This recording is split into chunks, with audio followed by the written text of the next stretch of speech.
what a night. I just got back from that new picture, Singing in the Rain, that just came here to Los Angeles. Really a great film.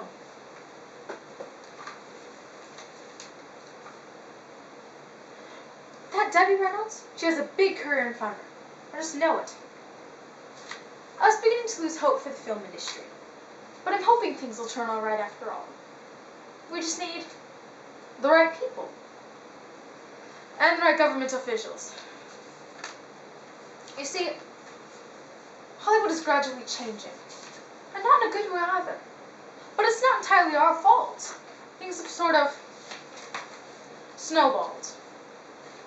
I think it's because of the Cold War between America and Russia. Now the entire country sees Russia, and therefore communism, as the enemy. Over the past few years, things have started spiraling into chaos. And a lot could happen between now and the turn of the century. It's only 1952. Films have always been a way for directors and screenwriters to make a political stand, and it's usually been alright. People like controversy, the kind of stuff you really have to think about and chew on. But over the past few years, maybe Hollywood's been taking it, well, a bit too far. Una, dearest, do you remember that film, Warner Brothers, I believe, Mission to Moscow, back in 1943? No? Did we ever get around to seeing that? No, I don't think so. But anyway, it's been in the papers a lot lately. It was this film about an American ambassador who goes to Russia and then comes back sharing how great he thinks Stalinism is. Well, the public was outraged at the movie and at the Roosevelt administration who had commissioned it.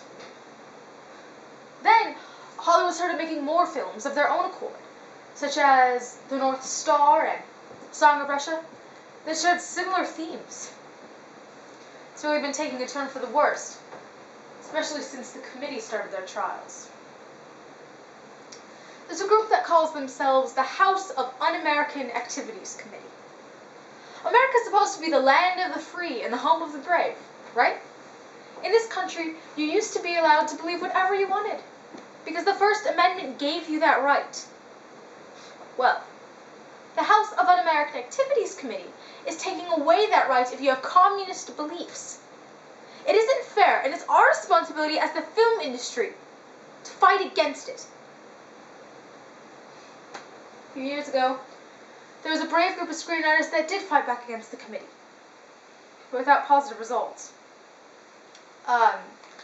Lester Cole, he wrote If I Had a Million. He was blacklisted.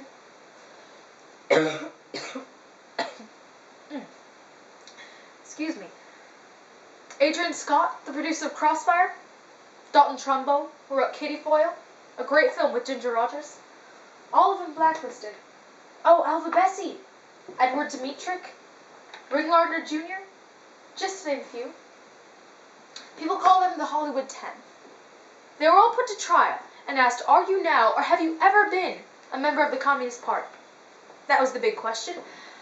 And the way they fought back was by not answering the question directly. In fact, they refused to answer.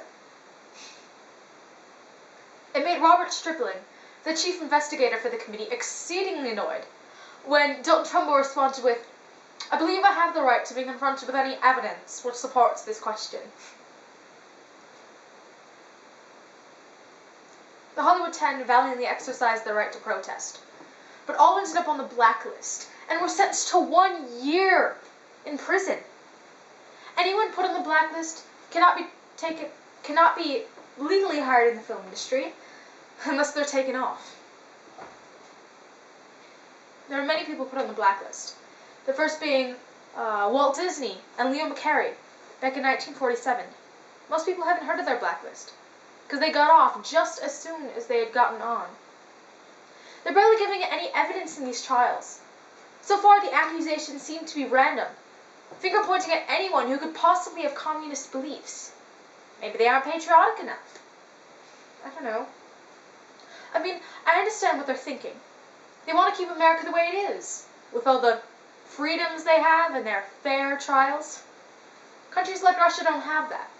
And they're worried that through the film industry, we could pass on communist beliefs to our viewers. I have always believed in the power of film, but I don't think it's that powerful to spread a belief such as communism through our films. We're not a religion. What the government doesn't understand is that only a very small percentage of our industry is actually communist, as in any industry found all over the country. And by the Bill of Rights, it is okay for those few to have communist beliefs. Rights, freedoms? America doesn't have any of that. They say that when you come to this country, you're going to have a better life. But it's not true. America only loves a selected few people. Well, I'm going to turn in for the night. Good night.